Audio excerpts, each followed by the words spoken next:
America और Iran के बीच चल रहे महायुद्ध को रोकने के लिए जहां एक तरफ पर्दे के पीछे एक ऐतिहासिक समझौता का ताना बाना बुना जा रहा है, वहीं दूसरी तरफ इस महान डील का सबसे बड़ा केंद्र अब हमारी राजधानी नई दिल्ली बन चुकी है। अमेरिकी विदेश मंत्री मार्को रूबियो इस वक्त भारत के 4 दिनों के बेहद महत्वपूर्ण दौरे पर हैं और आज दिल्ली की जमीन से अमेरिकी विदेश मंत्री ने भारतीय विदेश मंत्री एस जयशंकर के बगल में खड़े होकर ईरान के खिलाफ जो हुंकार भरी है, उसने पूरी दुनिया की राजनीति में खलबली मचा दी है। एक तरफ जहां मार्को रूबियो ने भारत की धरती से ईरान को आतंकवाद का सबसे बड़ा आका घोषित कर दिया है, वहीं हमारे विदेश मंत्री एस जयशंकर ने भी साफ कर दिया है कि भारत अपनी ऊर्जा जरूरतों के लिए किसी के सामने नहीं झुकेगा। इस बीच ट्रंप की इस सीज फायर डील पर खुद ईरान के राष्ट्रपति मसूद पेजेश्कियान का एक ऐसा बयान आया है जिसने तेहरान से लेकर वाशिंगटन तक सस्पेंस बढ़ा दिया है।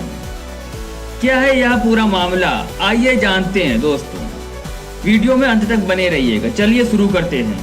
अमेरिकी विदेश मंत्री मार्को रूबियो ने नई दिल्ली में प्रेस कॉन्फ्रेंस के दौरान ईरान पर अब तक का सबसे तीखा हमला बोला है।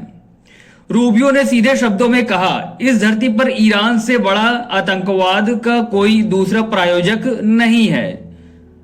उन्होंने आरोप लगाया कि ईरान अपने नागरिकों की जिंदगी सुधारने या सड़कें बनाने में पैसा खर्च नहीं करता, बल्कि वह इस पैसे को हिजबुल्लाह और हमास जैसे आतंकी संगठनों में इन्वेस्ट करता है, जिन्हें ईरान अपना एक्सिस ऑफ रेजिडेंस यानी प्रतिरोध की धुरी कहता है।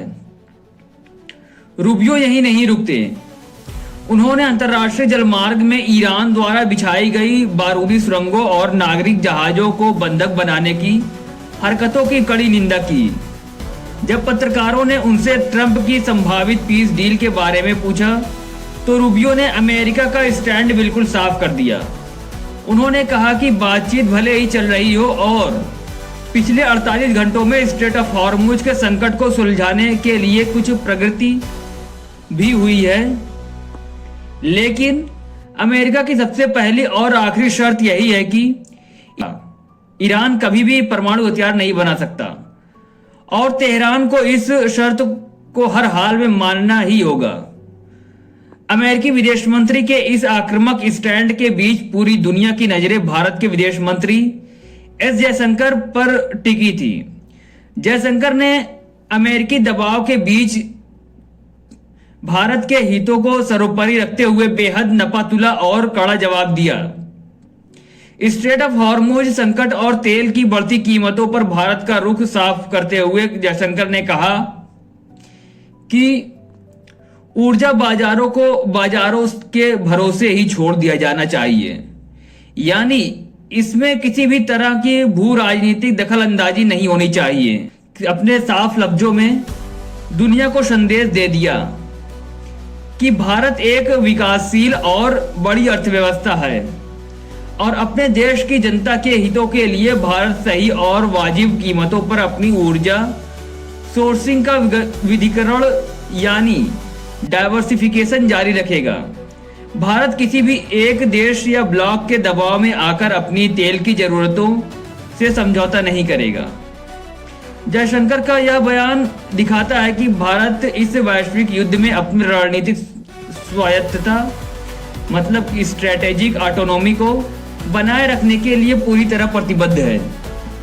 अब बात करते हैं इस सिक्के के दूसरे पहलू की, यानी ईरान की, जहां एक तरफ अमेरिकी राष्ट्रपति डोनाल्ड ट्रंप अपने social media platform truth social पर यह दावा कर रहे हैं कि मेमोरेंडम ऑफ अंडरस्टैंडिंग यानी युद्ध विराम का ड्राफ्ट लगभग तैयार हो चुका है, वहीं ईरान के भीतर से एक बहुत बड़ा बयान आया है।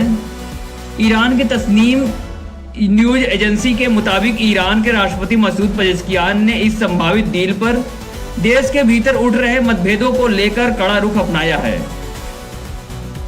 पेजेश्कियान ने साफ कहा है कि देश में कोई भी फैसला सुप्रीम नेशनल सिक्योरिटी काउंसिल के दायरे से बाहर और ईरान के सर्वोच्च नेता मुज्तबा खामनेई की अनुमति के बिना नहीं लिया जाएगा।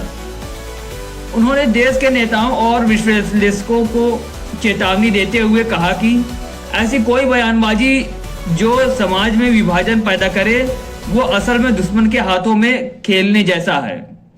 ईरान के राष्ट्रपति का यह बयान दिखाता है कि भले ही पाकिस्तान और कतर के दबाव में बातचीत आगे बढ़ रही है, लेकिन अंतिम फैसला पूरी तरह से ईरान के सर्वोच्च धार्मिक नेता मुज्तबा खामनेई के हाथ में ही सुरक्षित है।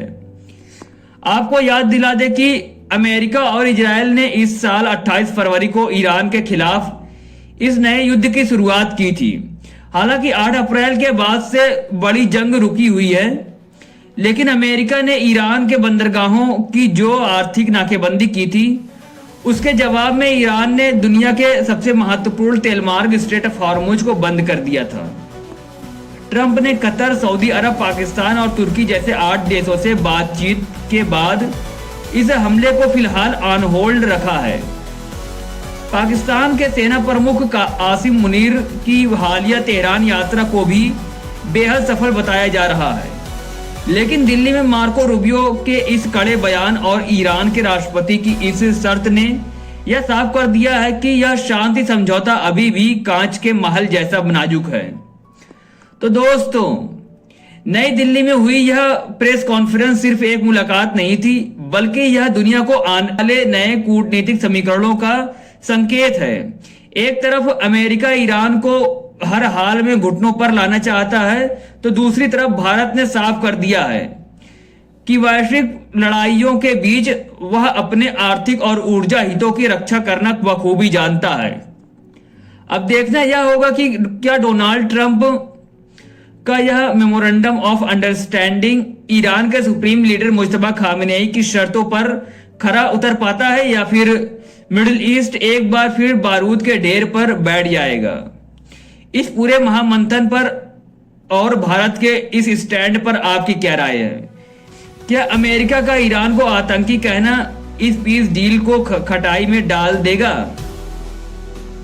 हमें कमेंट सेक्शन में अपनी राय जरूर बताएं। अंतर्राष्ट्रीय मामलों की ऐसी ही सबसे सटीक और इनसाइड स्टोरी के लिए हमारे चैनल को सब्सक्राइब करना बिल्कुल भी ना भूलें। मिलते हैं ऐसे किसी दूसरे अपडेट में, तब तक के लिए जय हिंद, धन्यवाद।